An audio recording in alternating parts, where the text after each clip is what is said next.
Tez is going to share with us some of his experience from his last journey, where he paddled from California to Oahu, and his upcoming journey, which will happen in November, where he will be paddling from Oahu to Australia. He doesn't know how long it'll take and what he will encounter along the way, but it'll be somewhere between 4 and 6 months that he will be there, and he will be documenting while he's there aspects of his journey being on the water and his passion for caring for our oceans and reducing the plastics that are in our oceans and affecting all of not just sea life, but all of life, as the source of life starts in the oceans. Tez, aloha, welcome. So happy to have you join us. Aloha, good morning, everybody. So, Tez, you and I have spent a little bit of time together, and I've given you some insights about our community. Before we jump in, is there anything that you feel strongly in your heart that you want to share with all of us? I'm just glad to be here and really appreciate that blessing as well. Appreciate that opening and gesture, and excited to meet you all. Thank you, Tez.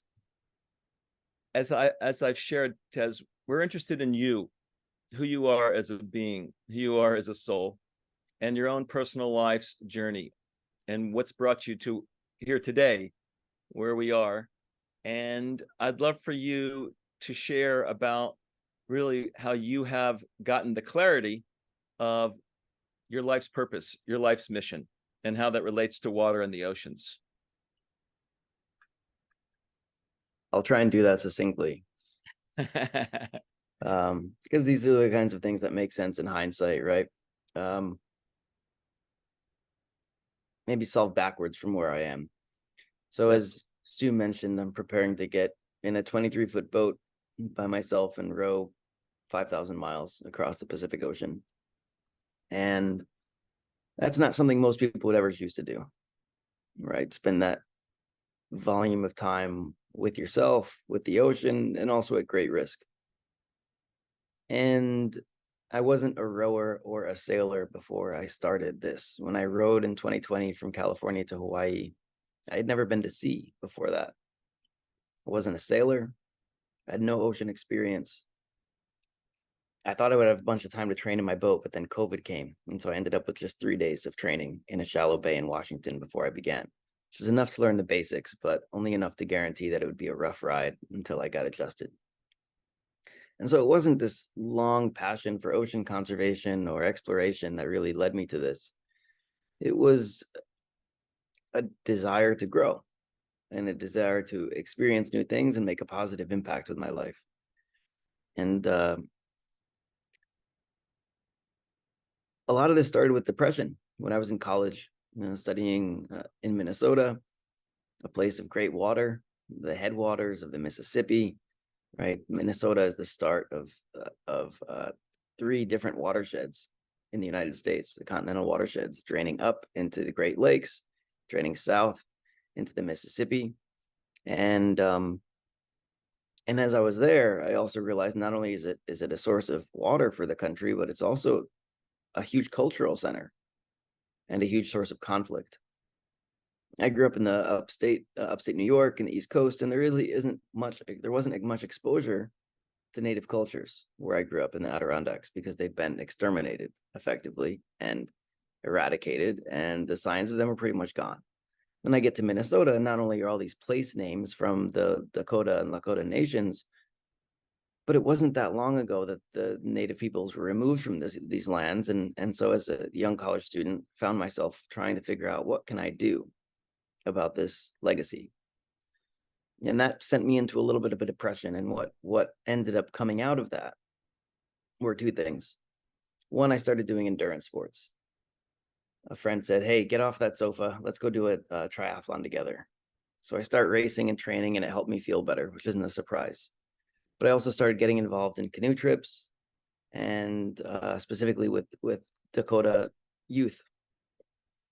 And over a couple of years, saw that I could make a difference in these communities, not by being the tip of the spear, but by helping elevate other people in the community raising funds for experiential educators, taking people on canoe trips, and started bringing these 2 points together. Did an Ironman, raised funds for the Minneapolis American Indian Center.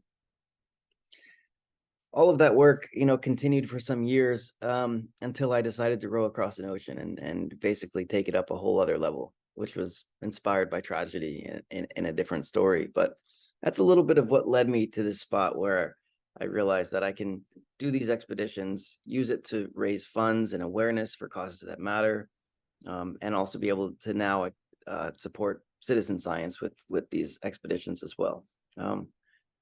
But I want to avoid a monologue here, so I'll stop there for a moment and see where you want to take it, Stu. You've talked about your own journey, Tez, and as a young man, you had challenges, as we all do, and they were very extreme and emotional for you. And it sounds like, and I'd love for you to share, how did you take those challenges and turn those into opportunities? And how has rowing been that vehicle, that medium for you?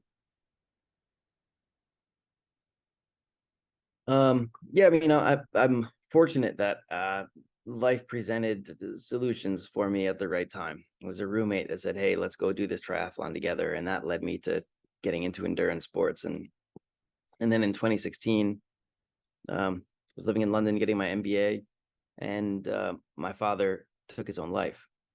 And it was in the aftermath of that I decided to row across an ocean. As you can imagine, I was going through all the feelings after he died. And that's when I saw a film.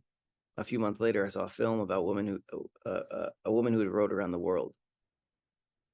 And I knew immediately I needed to do that. And it started off as just a knee-jerk reaction to get away. I wanted to be alone in the middle of the ocean, and it appealed to me greatly on a personal level. But as I started wrapping my head around what an ocean row really looks like, I realized that this is an opportunity, not just for me, but an opportunity to use that journey to inspire others and make a difference. That if there's someone who has never been to sea, wasn't a rower, wasn't a sailor, can go and do something like this, what does it say about what else we all can do together?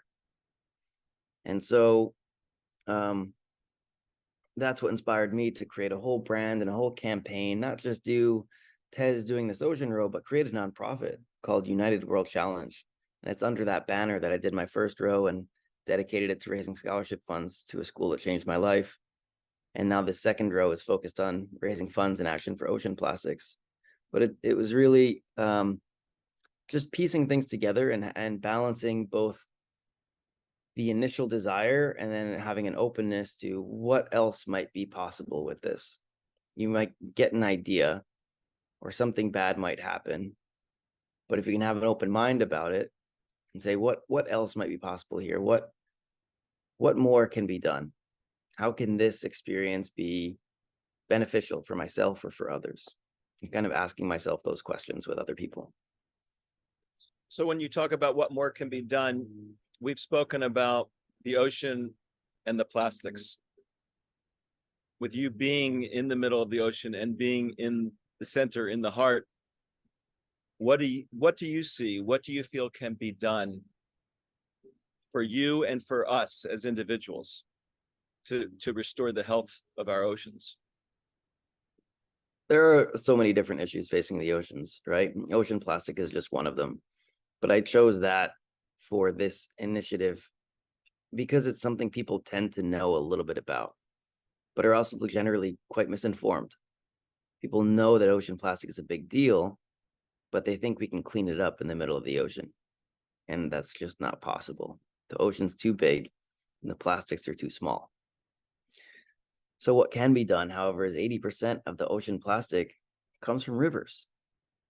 That's a huge opportunity to set up an intervention in these specific point sources to stop plastic before it flows to sea. So with United World Challenge, what we're doing is partnering with an organization that leads that kind of initiative, that builds floating river barriers and non-navigable waterways in Indonesia and elsewhere, stopping plastic before it flows to sea. And that's really one of the big opportunities, is looking at where are these sources in rivers and stopping it there. Now, of course, you need to stop it flowing into the river as well, right? You can't just catch it every day and wonder where it's going into the river from. So there's multiple levels of initiatives, but it's really rivers is where we have the biggest opportunity to stop ocean plastic. And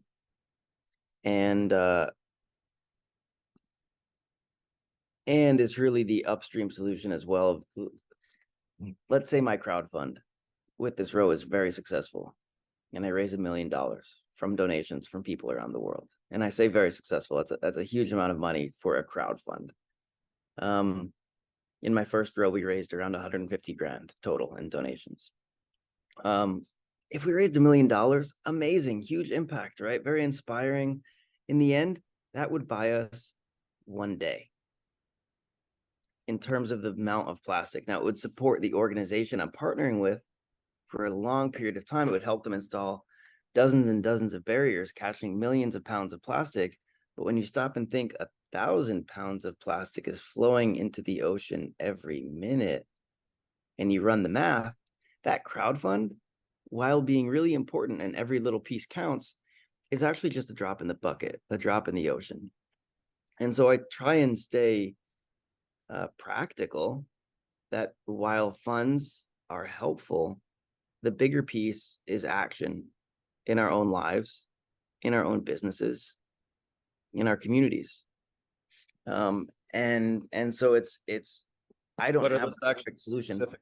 for that, but it's helping people ask what else in their life can they do in their business, in their community, because it's by reducing obviously the amount of plastics we generate. That's the ultimate solution. Are there specific actions that you in your personal life have where you're reducing your use of plastics? Of course, where possible, there's the obvious things: water bottles, bags, cutlery, these things we don't need. But it's tough. It's very tough to decouple my life from plastic. I rely on it like anybody. But I'm interested in I won't be doing these ocean rows forever. This is my last one. It's a very heavy lift and comes at great personal cost. And so what I wish to do after this is get back to my passion for sustainable business, not just running a nonprofit, but looking at businesses that are modeled on the circular economy. And that's where I'm most interested, is looking at that kind of change at scale. Beautiful. Let's shift and get into the waters of the ocean. And when you're there, when you're in the middle of the ocean and you see no land, all there is water and sky. I'm curious, and I had this vision of, is it potentially almost like being in outer space, where you're in this infinite energy field, and I'm wondering, can you see Earth from a whole new perspective and dimension from water's viewpoint? I'd love your sharing your experience with us about that. Yeah, absolutely. After spending week after week after week and then month after month seeing just water, everything else appeared to be just an illusion. Myself, my boat, just water in a different form. And when I got to Hawaii in 2020, after 71 days on the ocean, and I saw land, most people imagine that seeing land is this glorious moment of achievement, absolute elation and relief. And instead, when I saw land, it just looked like it was in the way of the water. I was like, really empathized with waves, where these waves are traveling for thousands of miles, nothing in their way. And then they bump into a pile of rocks. Like, what are these rocks doing here? Like, no wonder waves seem angry and they rise up and they crash. Like, get out of my way. So I very much empathized with water and waves traveling and then landing on shore. And that's how I felt when I got off my boat. Like, I was a wave washed ashore and was struggling to figure out where to orient myself and integrate the experience on the ocean. And being at sea is very much like being in outer space. The remoteness, this kind of connection to the ground control, right? There's no support boat, no chase boat. So when things break, I solve it with what I have in my spaceship, in remote touch with people back on land who know what I have, and do a little Apollo 13 thing, which happens from time to time. But it is super remote. In fact, at times in my first row, and I expect in this next one, the people nearest to me are in the International Space Station, 260 miles away. So it is very analogous to a space expedition. Yeah. That's beautiful. You're an aquanaut. Yeah. So take us to the place for you personally, Tez. You're out there, there's complete solitude. You have all your senses are completely lit up, right? Your smell, your taste, your touch, your feelings, your emotions, and your mind. And take us to this place of what's it like being in that mental state of solitude, of aloneness. Is there, waves of fear, sadness? Is there waves of complete, utter peace and ecstasy? Bring us back to some of those emotional experiences you've had, particularly in your mind. There's a little bit of everything, and it changes quickly. So looking back in my journal after the first row, I would see one day I wrote, this was the worst idea ever. I want this to end. When will it end? I was so stupid. And then the very next day, I'm loving it. This is the best. So it's the full spectrum, and it switches very quickly. It often comes down to mindset, right? Things break, things go wrong, waves wash overboard in all of our lives. And the row is ultimately just a metaphor, right? I'm a keynote speaker. I share stories of inspiration and help people develop resilience and steady their minds against stress. But I'm not speaking to athletes. I'm speaking to people from all walks of life. And so my job is just to show that this is a metaphor, that we all face these setbacks, these hurdles, these waves washing overboard. And it's just a question of how do we respond. And on a good day, I remember that I came out here for a challenge. So this is great. And on a bad day, I get a challenge and it feels overwhelming and daunting, and I think I can't solve it. And the worst case scenarios start coming up, that I'm going to have to get rescued and abandon my boat. So people commonly imagine that if I need to get rescued, a helicopter would magically show up, but that's not how the middle of the ocean works. It would be a much more painful extraction. And so, in those moments of highest stress, I need to ask myself, am I in physical danger? Do I have food? Do I have water? Do I have electricity? Am I okay? And often I am okay on those physical terms. It's just the fears that come up. Will I make it? Will I succeed, not just in making it, but in honoring the commitments I've made to my sponsors, to the people who are donating, to the people who are following? Am I going to fulfill these commitments and obligations, or am I going to embarrass everyone and myself? And those are abstract questions. But when it comes down to practical safety, as long as that's covered, then I can just take things one moment at a time. And for me, that the thing that helps most is just taking one more oar stroke, even when it doesn't feel like it does anything, because one stroke doesn't make me go very far at all. And that's kind of the double edge of it, is rowing is so slow. It's easy to convince myself, especially at the start of the first row, it was easy to convince myself that it didn't make a difference. Why bother? Why even bother rowing? So some days I would just sit in my cabin, and I took like 3 rest days in the first month, which were helpful for getting my body, like giving my body a bit of time to adapt to this workload of rowing 10, 12 hours a day. But those days in the cabin actually didn't help very much, because at the end of the day, I was in just as bad a mood as at the start, because I gave up doing the one thing that's within my control, which is taking one more step.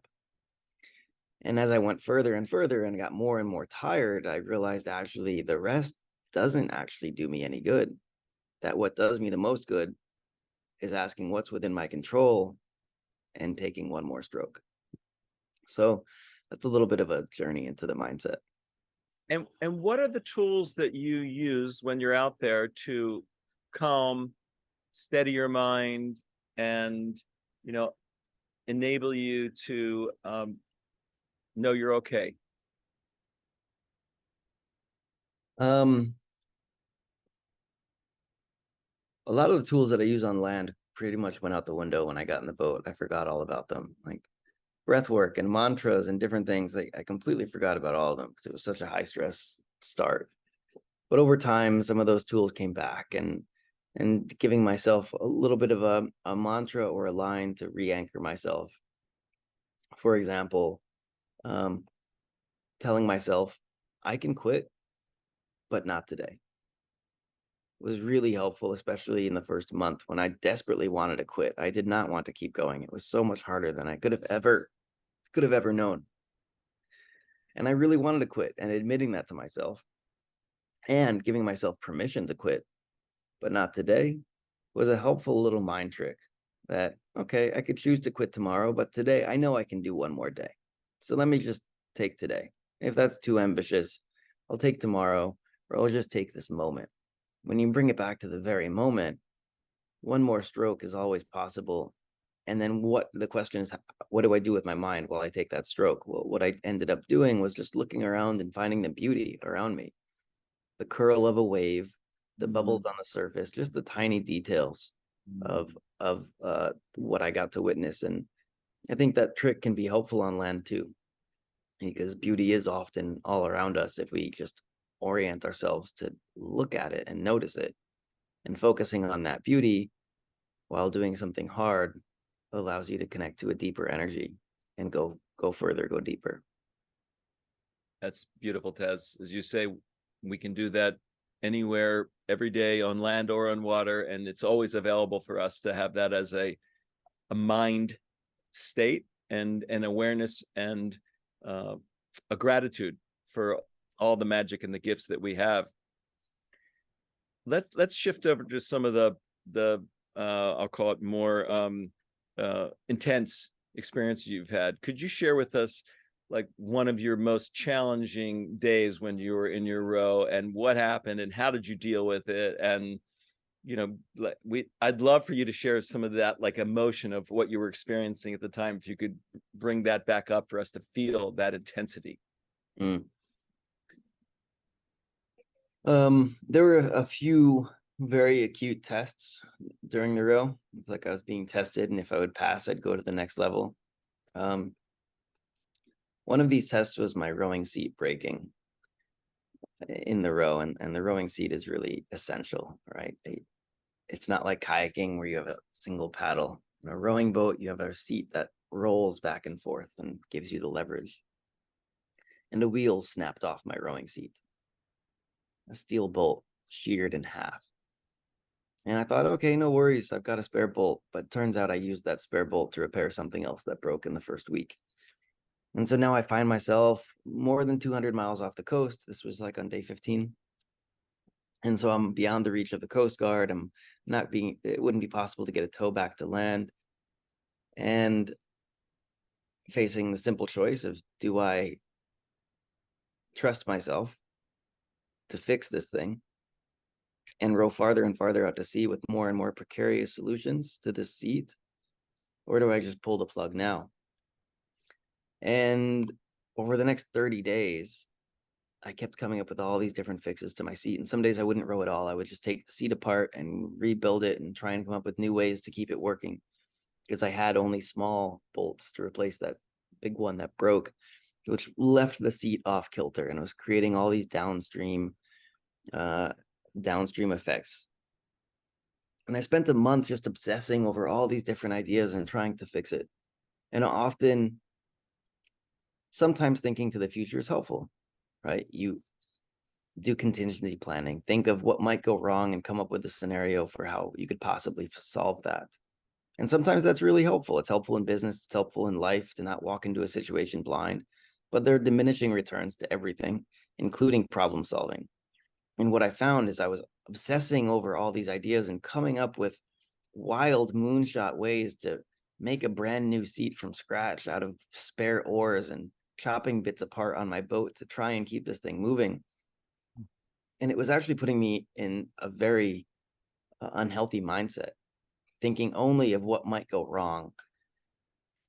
And what ended up helping most was actually putting some distance between me and this problem, not thinking about it at all. Over that month, as I came up with different solutions and the seat would work for a couple of days, would put the problem aside. And then finally, after 30 days of thinking about it, on day 45, came up with a new idea. The bearings had been wearing out because of the seat being off kilter, and I didn't have any replacement bearings. So it was a whole new problem created by the previous problems.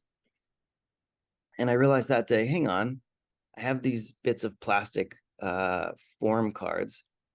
It's like a credit card size of piece of plastic that's moldable when it's very hot. So I cut it into little strips and I put it in my camp stove in boiled water and took out these little strips and rolled them in my hand to replace the bearings in my seat that were grinding to dust from the seat being off kilter.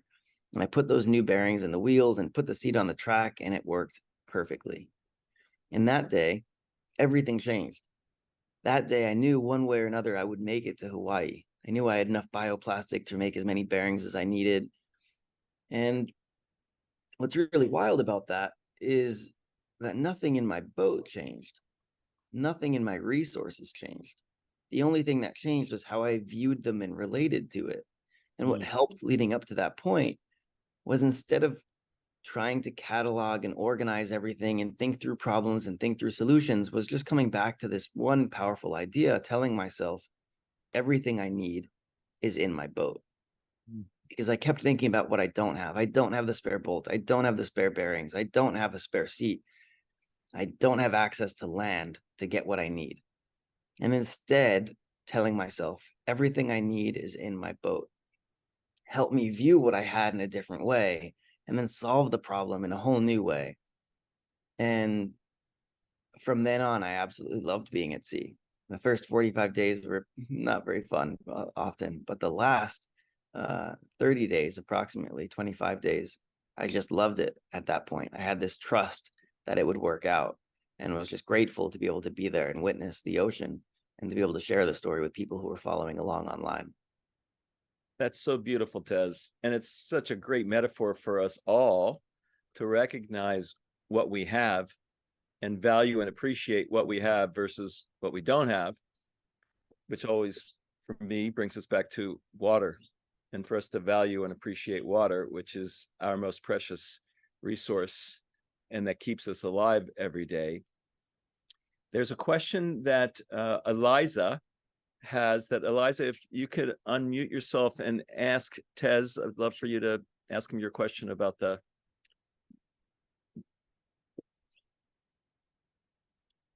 I see it in the chat too. Yes, hello. Which question specifically? I've asked a couple. Well, whichever one is prescient for you. Okay. I'm very good, Tez. I'm very impressed with how you've just dove into water and kept going. Thank you. So one question is, are you working with Buoy and Slat and the ocean cleanup? Yeah, ocean cleanup is super well known. Mm-hmm. And I get asked that a lot, typically by people who are not in the ocean sector, Mm-hmm. because they've built such a strong social following. What I found is that in the ocean sector, the ocean cleanup doesn't actually have the best reputation. Okay, that's good to know. What Boyan Slat did is he went viral off of a TED Talk, which is great to raise awareness around ocean plastic. And what we commonly try and do in the society is identify heroes and presume that hero is going to fix something. And Boyan became that prodigy. This young 14-year-old prodigy is going to solve the ocean for us, with an idea that, while it was inspiring, was just not practical. And so there weren't really any scientists who got in Boyan's camp and said, "Good idea, young lad." And all of the scientists were like, "That is a bad idea." And he went headstrong and raised great deals of money for something that ultimately has had a very low ROI. And so their open ocean cleanup devices have cost many, many, many millions of dollars. And even if they found a way to cover the entire ocean in their cleanup devices, which is not possible, ocean's too big, we're still only scraping literally the surface. 1% of ocean plastic is at the surface, 10% is suspended, 90% is unaccounted for. We don't know where it goes. It breaks down to smaller and smaller pieces within a few months of getting into the ocean, and it sinks. It becomes ingested by fish. It also might become airborne. And so the ocean cleanups effort in the middle of the ocean at its absolute best would still be only scraping the very surface of this issue. Now, the ocean cleanup in the past couple of years has realized the folly of their initial strategy and has begun developing these interceptors in rivers in Jamaica and elsewhere, and those interceptors are super effective. That said, there are other organizations doing river-based prevention work with a much higher ROI. And so I'm partnering with a different organization called Sungai Watch, based in Indonesia, that are also taking a river-based approach, but it's much simpler technology. It's a much more community grassroots approach with a higher ROI. And $1 million for them would make a much bigger impact than $1 million for the ocean cleanup. It's not to say I wouldn't have a conversation with Boyan or his team, but when it came to identifying who do I wish to partner with, it was not just a matter of what is the social media visibility of that potential partner, but also the impact that partnership would make. And for that reason, I'm working with Sungai Watch. Beautiful. Tess, Thank you. yeah, thank you for your transparency and your honesty. We all know that the media tells us a story, and we don't know really the authentication of those stories that we hear.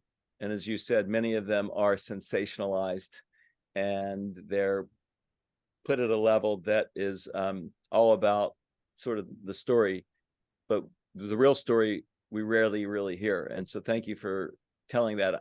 I empathize with you and with that project. And I love the fact that the water really is about grassroots. How do we get closest to the water and the people that are affected by the waters versus the grandiose thinkers, which is great, right? We want to, if somebody can find a way to take a technology to clean up the entire ocean, bravo, bring it on. Yet we really got to bring it home and bring it into those local communities, which is more often than not, as you've said, with indigenous peoples and people that are completely dependent upon water for every aspect of their daily life. Unlike most of us in the developed world, you know, it's so near and dear to them, and they appreciate it so much because without it, their life does end. With us, it just is inconveniencing our lives or affecting our health in some way. I'm wondering who else has a question for Tez that you would like to ask him, and I'd love to open it up so the community can ask him questions and we can engage and we can talk together. Mary, you have a question for Tez? I always have questions. I'm so inspired, Tez, and I'm thinking of Mina Goli's work. Do you get together? There are these life-changing, you know, death-defying feats like yours and hers. And I'm wondering if folks like you all get together in a special club or something to egg each other on or to share, you know, your best practices and your speaking opportunities. It's very encouraging. Thanks, Mary. I don't know Mina personally, but I've been following her for a couple of years. She definitely does some very cool work. I'm sure there are such clubs. I was recently introduced to Alex Bellini, who's also an explorer, does really awesome conservation work, fantastic content.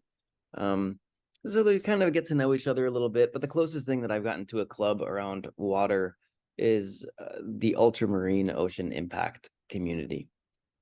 Ultramarine is it's a community, and it's an annual summit hosted on Necker Island in the Caribbean, and it brings together entrepreneurs, financiers, athletes, educators, artists, people of all different backgrounds, so we can get to know each other and collaborate for ocean conservation, ocean science.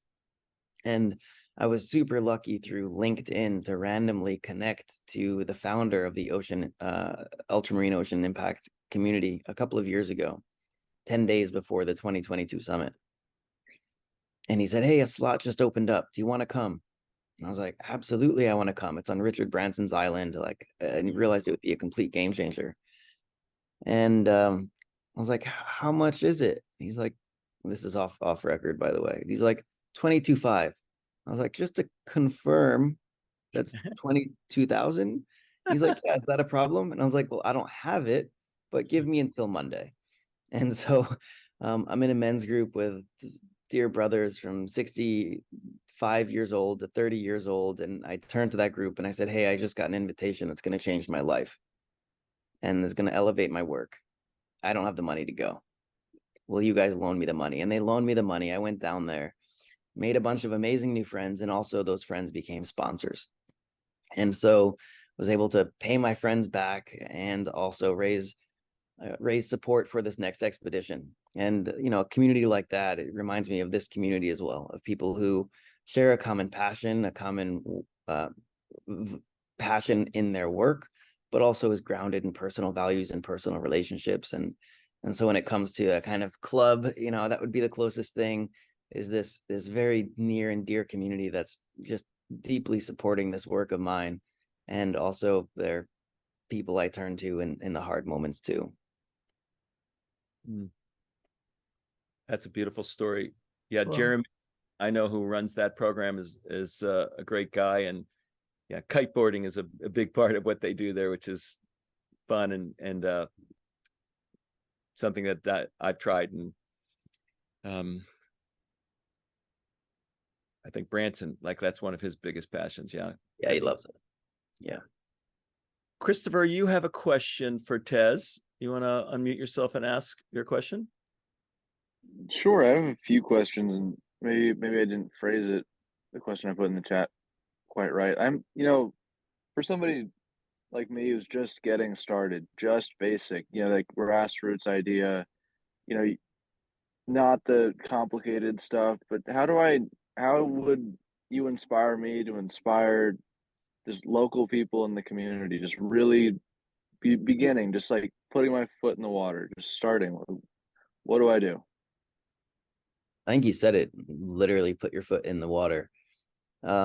People, we protect what we love, right? That was something that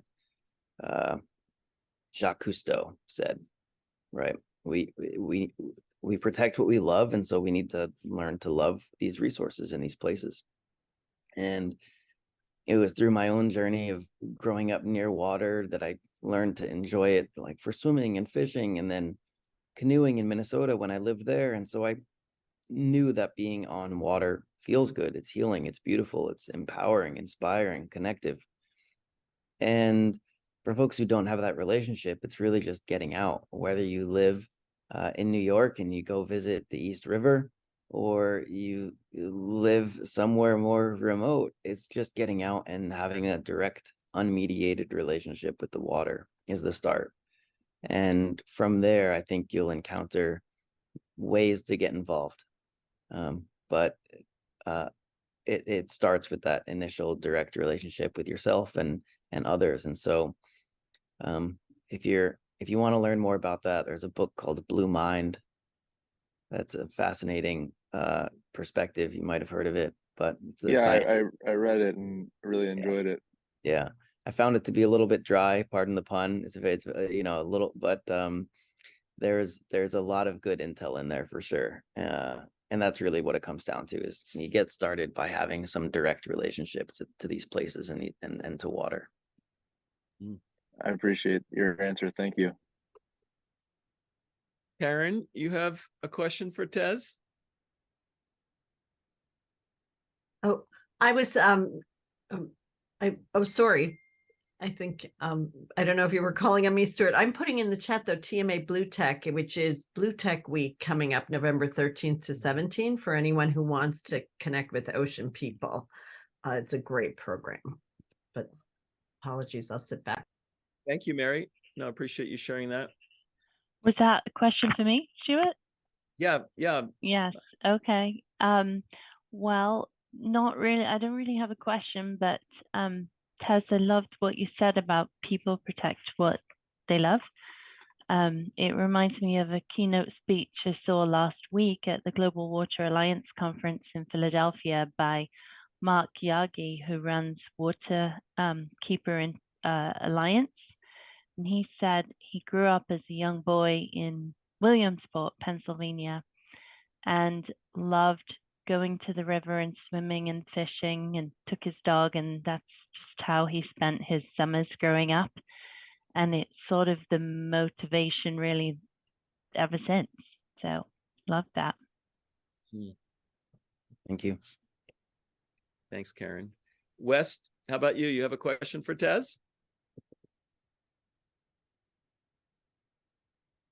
Well, yeah, with the decade that I spent on the North Shore of Kauai surfing, yeah, that's been my motivation pretty much to get into water. I grew up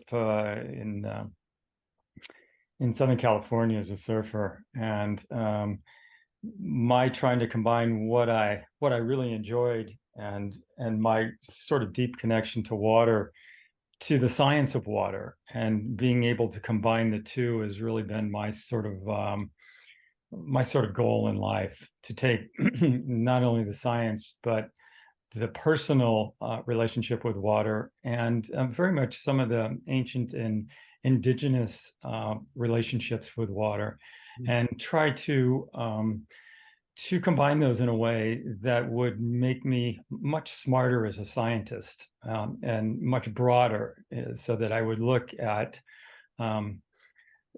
factors and at relationships, and at possibilities that probably exceeded someone who was just a strict scientist and worked within the bounds of that particular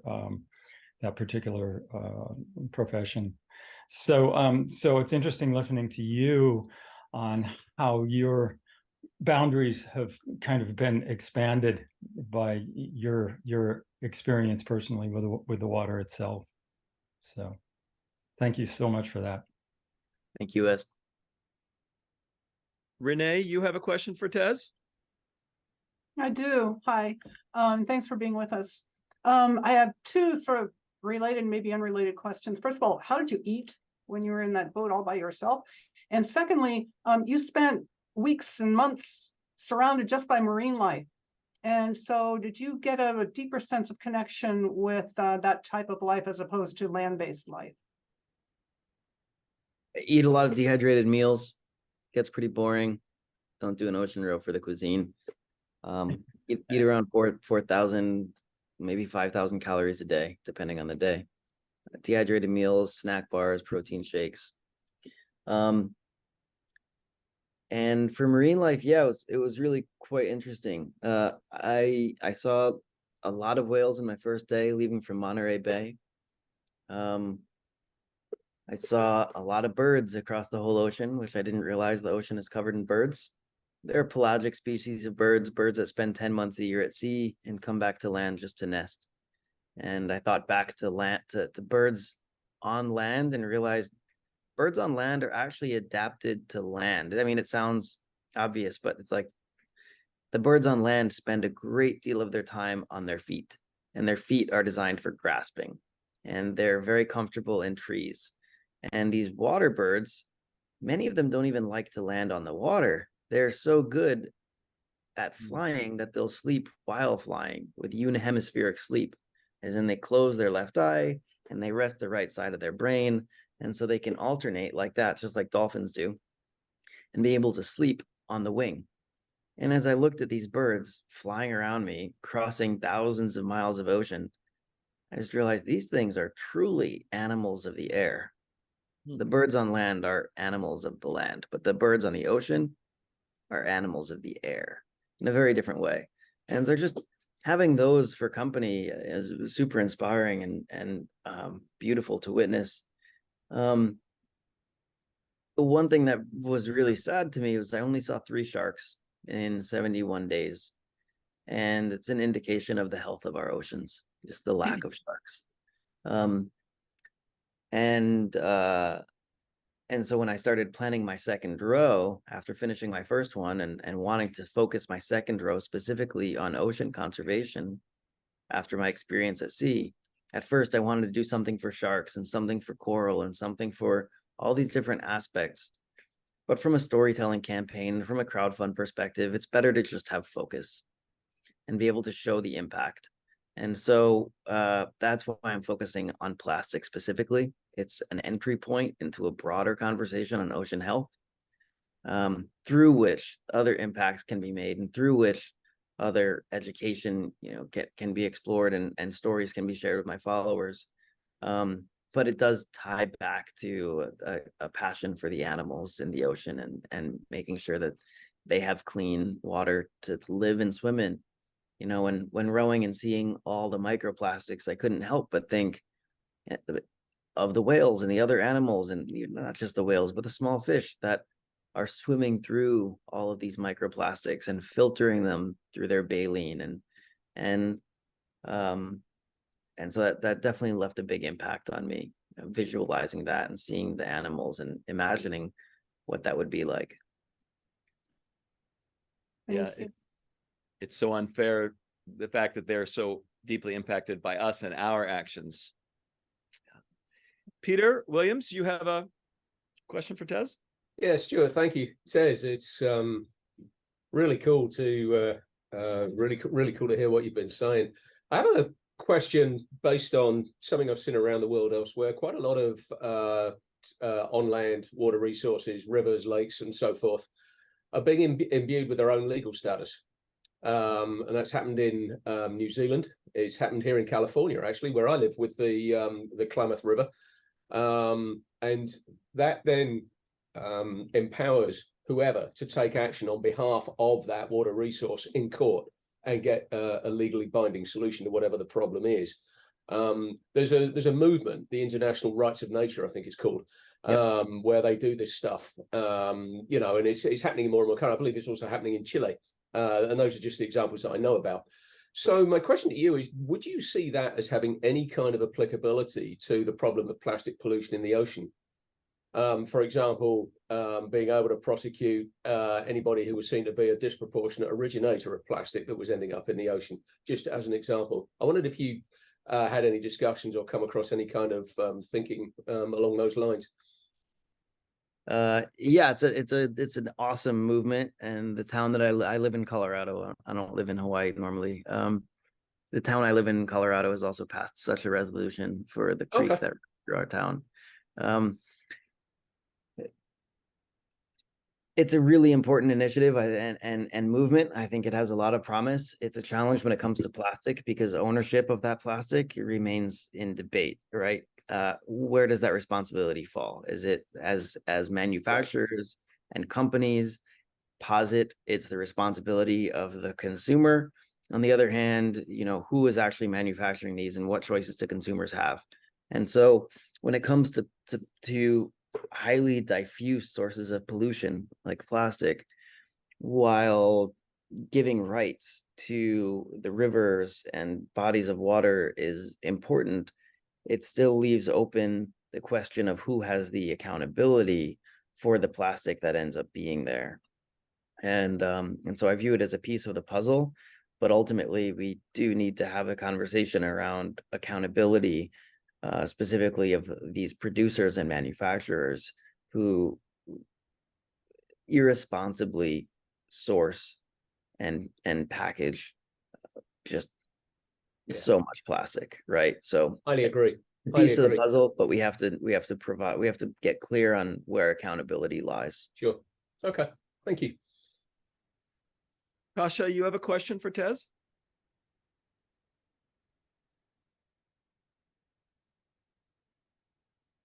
Sorry, it took me a second to unmute.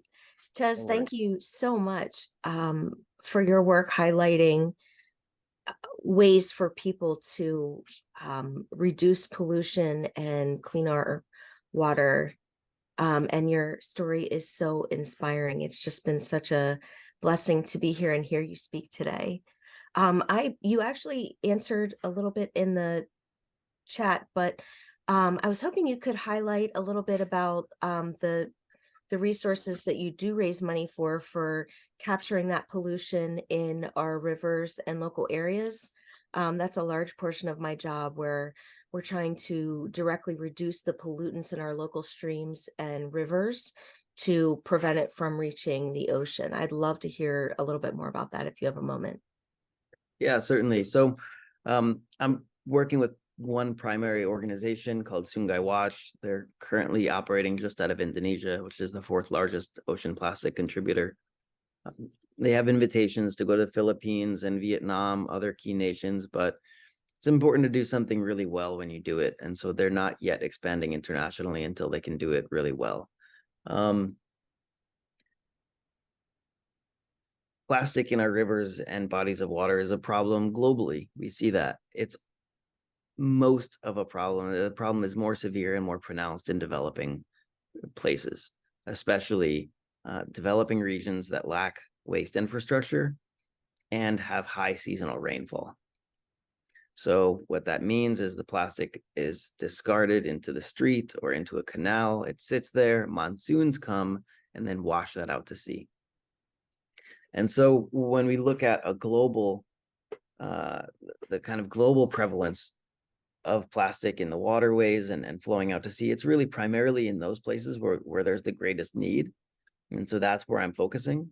When it comes to more developed communities and in the United States and elsewhere, it still is a problem, but it just looks a little bit different. I'm less familiar with what the solutions are and organizations are in the United States. I think here the bigger opportunity is of course we need to stop the plastic getting into the rivers and getting lost. Leaking out of the system is the kind of technical term for the waste system. But the bigger opportunity are some of these other upstream solutions. For example, the largest contributor to ocean plastic by fiber, by like a single unit, is clothing. And this is an issue in cities. This is an issue everywhere. It's literally the clothing that I'm wearing right now, and many of us are wearing. It's these polyester fibers. Now, there's a huge opportunity, especially in developed regions, to stop that simply by having a filter on the washing machine, right? You do a load of laundry, and millions of microfibers flow out of that washing machine into the municipal water system. And the municipal water, wastewater systems aren't designed to filter out microplastics. They don't. They decontaminate other sources of pollution, but they don't filter out the microfibers. What we can do is install a filter on our washing machine. Now you can do that at home, or you can do that at scale. And so there are a number of organizations that have been working to, in California specifically, require new washing machine manufacturers to include a filter on their machine. It's a very simple upstream solution. This initiative went all the way to the desk of Gavin Newsom. Beyond me why he did this, but he vetoed that legislation. Now, it would have put an additional cost on the manufacturers, an additional cost on consumers. Yes, I get that. And California's economy, like everywhere, is a little bit dicey, but it's that kind of initiative that we do need to pass. That's the kind of initiative where when you look in the United States and elsewhere, of course, we need to make sure that the plastic bags don't end up in the rivers. But the bigger opportunity is looking at where are these points of scale in our intervention. And a lot of it has to do with clothing and passing legislation like the one that was proposed in California. Great point, Tez. Thank you. Excellent. Thank you so much for all the work you're doing in these developing countries. It is absolutely critical. And then this is great information to sort of focus on here at home as well. Thanks very much, Tez. Thank you. So Tez has a lot of commitments that he needs to attend to, and I want to be respectful and mindful of his time. Before we close, Kalani, is there something that you would like to offer, share, or question?